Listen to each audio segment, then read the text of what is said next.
two things. What is the ceiling with this team, with the two of their three best guys coming back? The ceiling, and then because it's that time of year, February 8th trade deadline, that's next Thursday, are they active at all, do you think? Are the Cavs active at all?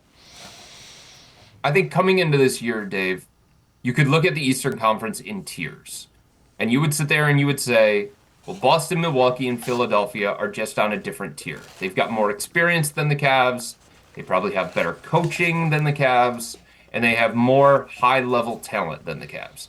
All of those things remain true to me. So I think the Cavs are in the second tier of Eastern Conference teams. I think they're right there next to the New York Knicks. Surprise, surprise, battling with the New York Knicks again.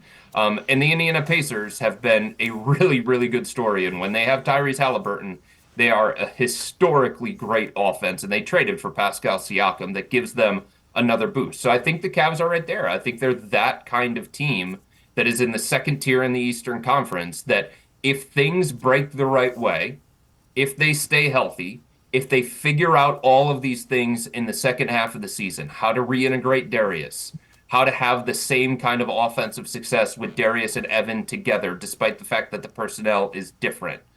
If they can still shoot as many threes as what they have over the last month and a half, if they can still be as dynamic offensively as they have shown, while still being as smothering on the defensive end that they have shown, then this is a team that can legitimately get out of the first round of the Eastern Conference playoffs and put a scare into one of those top-tier teams in the East. That, to me, is their ceiling. But I'm not ready to sit here and say they're better than Boston, they're better than Philadelphia, or they're better than Milwaukee. I think that's just going a little bit too far. In terms of the trade deadline, Dave, I think it's the same kind of approach that they took this past offseason, right? When so many people around the NBA were thinking about all these drastic moves that the Cavs were going to make or needed to make because they got bounced out of the first round of the playoffs in a non-competitive series against the Knicks, the Cavs were sitting there saying, hey, we like what we have.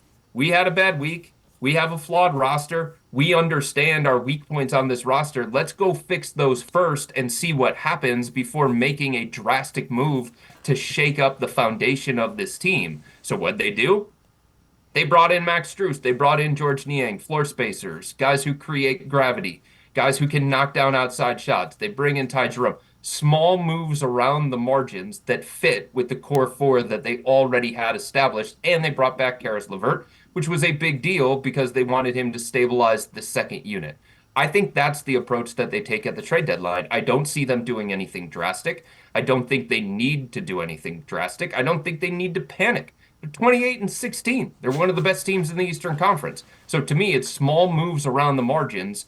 Can we improve the seventh, eighth, or ninth guy in our rotation by trading two players for one player and getting an upgrade that way? And I would think that they would look at a 3-and-D type player or a backup point guard that gives you a little bit more experience and a little bit more know-how than Craig Porter Jr.